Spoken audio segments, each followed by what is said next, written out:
യോഹന്നാൻ 8 യേശു ആഴമേറിയ ഒരു ആത്മീയ സത്യം വിശദീകരിക്കുന്നു.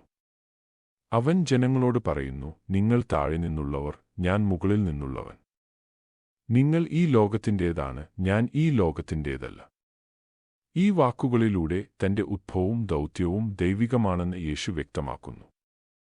യേശു വെറുമൊരു ഗുരുവോ പ്രവാചകനോ അല്ലെന്നും സ്വർഗീയ ലക്ഷ്യത്തോടെ വന്ന ദൈവപുത്രനാണെന്നും അവൻ വെളിപ്പെടുത്തുന്നു. ഞാൻ അവൻ ആണെന്ന് നിങ്ങൾ വിശ്വസിക്കുന്നില്ലെങ്കിൽ നിങ്ങൾ നിങ്ങളുടെ പാപങ്ങളിൽ മരിക്കും എന്ന് അവൻ മുന്നറിയിപ്പ് നൽകുന്നു.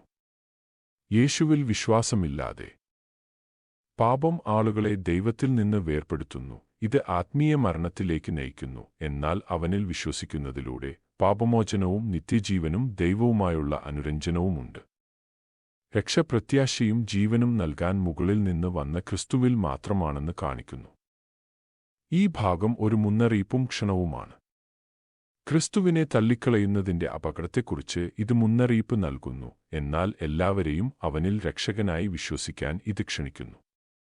വിശ്വാസത്തിലൂടെ പാപത്തിൽ നിന്നും മരണത്തിൽ നിന്നും യേശു മാത്രം നൽകുന്ന നിത്യപ്രത്യാശയിലേക്കും ജീവിതത്തിലേക്കും നാം ഉയർത്തപ്പെടുന്നു.